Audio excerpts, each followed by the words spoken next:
Oui, bonjour tout le monde, j'espère que vous allez tous très très bien. Aujourd'hui, on se retrouve pour une deuxième vidéo de la journée. Waouh! Je pense qu'on peut faire péter la bouteille de champagne parce que ça fait longtemps qu'il n'y a pas eu de vidéo. C'est faux, il y a eu deux vidéos dimanche précédemment. Je crois qu'il y avait eu deux vidéos, oui, lors de l'événement Netflix. Il me semble, dimanche ou samedi. Non, samedi plutôt. Donc c'est totalement faux ce que je dis. Mais aujourd'hui, on n'est pas là pour raconter ma vie, on est là pour parler de Riverdale. Et oui, j'avais pas fait de critique pour l'épisode 17, je vais en faire une pour l'épisode 18.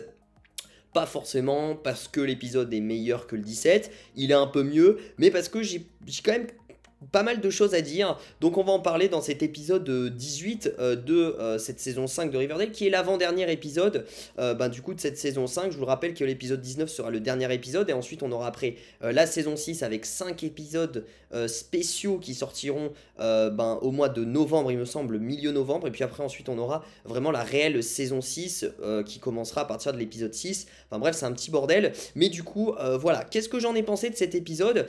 Eh ben, il y a des bonnes choses, mais il y a aussi des mauvaises choses, finalement. Déjà, faut se dire que cet épisode-là, on n'avance pas du tout sur l'intrigue.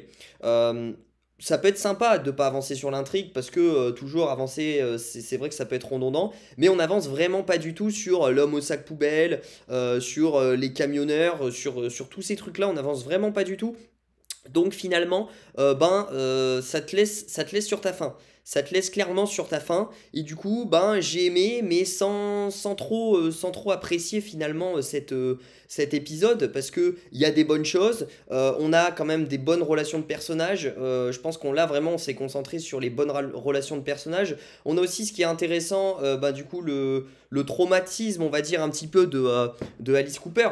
Finalement, le traumatisme de Alice Cooper qui est clairement présent, où du coup on sait que dans l'épisode 17 du coup Polly est morte, hein, Polly est décédée. Alors je m'y attendais pas forcément à ce que Polly meure, mais du coup là on a vraiment les répercussions de Alice qui aperçoit Polly de partout, qui arrive pas à faire son deuil. On a d'ailleurs des comédies musicales qui partent dans tous les sens dans la maison Cooper, où Betty essaye de raisonner sa mère, mais c'est n'importe quoi. Bon, j'ai trouvé ça limite drôle, mais à la limite du ridicule, parce qu'à partir du moment où j'ai vu un Charles qui revient en mode bené mais complet, parce qu'il est revenu pour la comédie musicale en mode bené, où il sourit, il danse, il chante, etc. Alors que Charles, on sait que c'est un peu le mec dark un petit peu finalement.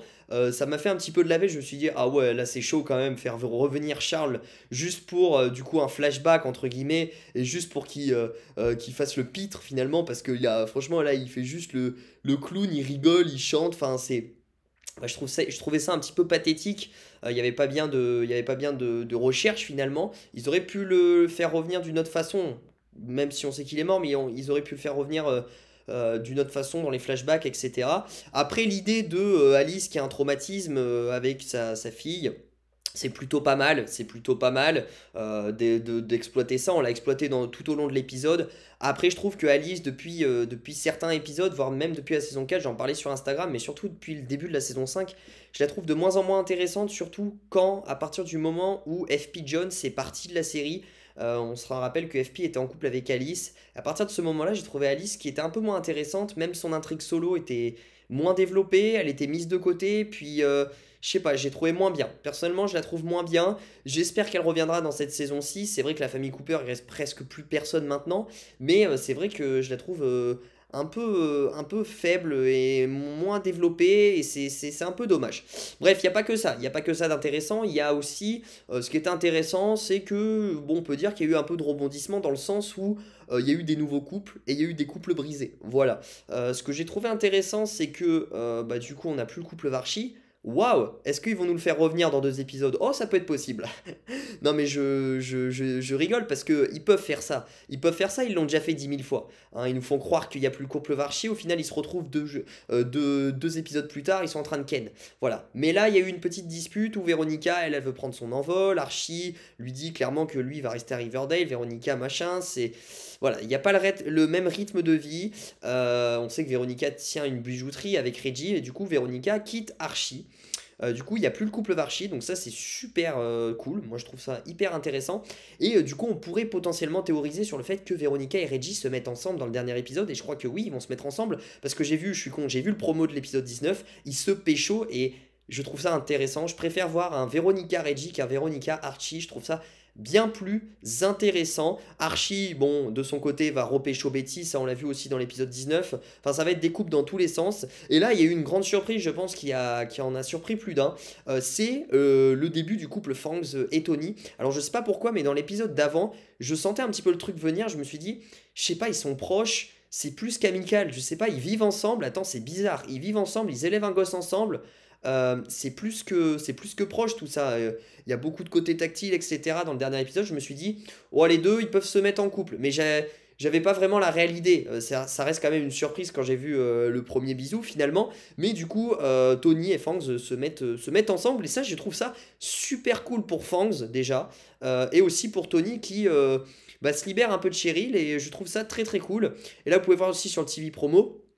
Il y a aussi un nouveau couple qui est très très intéressant. C'est que je suis trop content. C'est le couple Jabita qui, je sais pas comment il va évoluer, mais pour l'instant, vient officiellement d'ouvrir ses portes. On va dire, ils se sont embrassés pour la première fois, Tabitha et Jughead. On a vu les parents de Tabitha, ça c'est très très intéressant. J'espère qu'on en saura un peu plus sur la famille de Tabitha. Parce que c'est vrai qu'on sait pas bien, mine de rien, leur famille. C'est vrai que, mine de rien, Pop, à l'époque, il racontait pas trop sa vie, hein. On l'avait juste vu chez Pops, finalement, et il racontait pas tellement sa vie dans son passé. Donc ça serait intéressant de voir un petit peu, là, les parents de Tabitha, qu'est-ce qu'ils font, enfin, savoir un petit peu plus, finalement, sur peut-être aussi le passé de Tabitha. Mais je suis trop content que les deux se mettent en couple, vraiment. Je suis trop content parce que ça va redonner du peps, je pense, à la série. Puis c'est un couple qui va bien ensemble. Et puis voilà, Jughead, il mérite que du bonheur, honnêtement. Il a eu que du malheur depuis longtemps. Donc ça fait plaisir. En parlant de Jughead, j'ai trouvé une scène qui est, je trouve, nulle, ridicule, parce que c'est la scène, vous savez, quand Véronica, l'oncle Frank, Archie et Jughead, ils mangent à table. Archie et l'oncle Frank, ils partent. Et là, Jughead se retrouve seul face à Véronica. Et Jughead, il a juste une réaction, on sent qu'il y a un gros blanc, genre un gros malaise. Et Jughead, au bout de 2 secondes, dit bon, je crois que je vais aller manger dans le garage. Et Véronica dit c'est bien mieux comme ça. Mais alors, qu'est-ce qui se passe entre les deux personnages? Honnêtement, j'ai trouvé ça. Ok, je sais qu'il n'y a pas une bonne relation entre les deux personnages, mais pourquoi ils sont en froid comme ça? On dirait qu'ils s'aiment pas. Ok, ils sont pas obligés de se parler, mais ça veut pas dire que t'aimes pas la personne si tu lui parles pas. Là, vraiment, j'ai l'impression que Véronica, elle en veut à Jughead. Elle en veut vraiment, il y a quelque chose. En tout cas, j'espère qu'on en saura plus. Et surtout, j'en ai ras le cul. Mais vraiment, j'en ai ras le cul. Ça fait 5 saisons qu'on nous balance un Jughead Véronica où il n'y a eu aucun dialogue, où ils ont toujours été en froid, ils ont jamais eu une intrigue tous les deux. J'en ai ras le bol. Putain, c'est deux personnages principaux et tu les mets pas ensemble. Enfin, tu les mets pas ensemble, tu leur fais même pas de dialogue ensemble. Ils ont même pas de lien d'affinité. C'est pas normal. Ok, il y a des affinités un petit peu plus que d'autres, mais eux, ils se parlent vraiment pas. Il y a un gros malaise, ça s'est encore vu dans cet épisode. Alors, ok, c'est intéressant. Mais je sais pas, on aurait pu créer une discussion. Je m'attendais, moi, honnêtement, dans ce repas-là, quand ils étaient que tous les deux, à ce qu'il y ait un début de discussion, à ce qu'il y ait finalement un lien amical qui se crée entre Véronica et Jughead, où ils se confient un petit peu. Pourquoi ils se confient pas? Pourquoi ils ont pas d'intrigue ensemble? Expliquez-moi. Expliquez-moi pourquoi, Roberto, t'as une gangrène entre ces deux personnages. Pourquoi tu veux pas? Pourquoi tu veux pas? Tout le monde s'entend bien, sauf eux. Je trouve ça chiant. Non, je trouve ça nul. Au bout d'un moment, c'est nul. Une fois, ça peut aller. Genre, au début, ça peut aller. Mais au bout de 5 saisons, ça devient lourd. Ça devient très très lourd. Franchement, je trouve ça nul. Ça, c'est vraiment le petit coup de gueule que je balance comme ça. Sinon, voilà, ça reste un épisode qui est sous forme aussi de comédie musicale. J'aime pas bien. J'aime pas bien les comédies musicales, vous le savez. En fait, c'est un épisode qui est à moitié comédie musicale et à moitié réel épisode de série, quoi. Donc, ça passe à moitié finalement. Ça va que les comédies musicales étaient pas trop longues, ça durait, je crois, 2 ou 3 minutes, mais c'était chiant. Je vous avoue, c'était chiant, il y en a, elles servaient à rien. Je trouvais ça ridicule. Et du coup, voilà, entre guillemets, c'est un épisode où, du coup, je pense que le dernier épisode, j'espère qu'on va savoir l'identité de l'homme au sac poubelle, du camionneur et tout. Ça m'étonnerait, mais je sais pas. Je sens qu'ils sont hyper en retard dans l'intrigue. Je sais pas comment va être le dernier épisode. Je pense qu'il va être bâclé. Je sais pas pourquoi, j'ai un pressentiment. Alors, ok, il va y avoir des nouveaux couples aussi dans le 19e épisode. On va avoir le Barchi de retour. On va avoir Reggie et Veronica qui vont se mettre ensemble. On va avoir une Cheryl qui va être en danger de mort. Bref, on va avoir le retour d'Iram. Il y aura beaucoup d'actions, mais est-ce qu'ils vont tout résumer en un épisode? J'ai l'impression que là, c'est un peu bizarre. C'est un peu bizarre. Bref, cet épisode 18 qui est mieux que l'épisode 17, mais qui est pas vraiment dingue, vraiment, il est pas totalement dingue. Moi, ce que j'ai retenu de positif, c'est le couple Jabita, entre Jughead et Tabitha, je suis super content, et aussi le couple Tony Fangs, ça c'est très très intéressant. Je suis aussi content de voir les parents de Tabitha, c'est vraiment les trucs qui m'ont plus intéressé. Après le reste, je vous avoue, Archie, Véronica, je m'en branle, honnêtement je m'en branle totalement.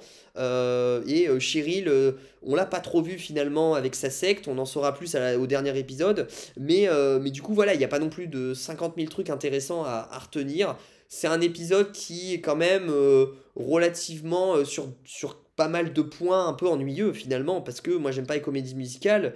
Il y a à peu près 5 6 chansons, je me fais chier au bout d'un moment, je me fais chier. Donc voilà, un peu mitigé sur cet épisode 18 qui reste, je pense, un tout petit peu au-dessus que le 17 et le 16, mais c'est pas non plus dingue, et pour moi, c'est pas le Riverdale des saisons 1, saison 2. Saison 3, n'hésitez pas à me dire dans les commentaires ce que vous en pensez de cet épisode, qu'est-ce que vous avez pensé finalement, point positif, point négatif, est-ce que vous êtes content ou pas. Désolé à tous les couples, enfin à tous ceux qui sont fans du couple Shawnee, malheureusement, moi aussi j'aurais rêvé que Tony se remette en couple avec Cheryl, finalement, grosse surprise, je pensais qu'ils allaient se remettre en couple, et au final, pas du tout. On a le début du couple Fangs et Tony, mais je suis aussi super content pour Fangs qui mérite d'être heureux, hein, avec ce que Kevin lui a fait. Donc je suis très très content. N'oubliez pas du coup de lâcher le petit pouce bleu, de vous abonner, de me proposer vos théories pour l'épisode 19. J'en ferai peut-être une vidéo analyse et réaction, enfin je pense analyse théorie de ce dernier épisode. On se reverra le teaser la semaine prochaine ensemble pour décortiquer tout ça, parce que c'est vrai qu'il y a pas mal de choses intéressantes, et puis c'est l'épisode final de la saison 5. Du coup, le petit Instagram, si vous voulez me poser des questions, le lien est dans la description, pardon. N'oubliez pas du coup de lâcher le petit pouce bleu, de vous abonner, d'activer la cloche des notifications pour ne rater aucune de mes vidéos, et je vous dis du coup à très vite pour de prochaines vidéos. Prenez soin de vous. Ciao ciao.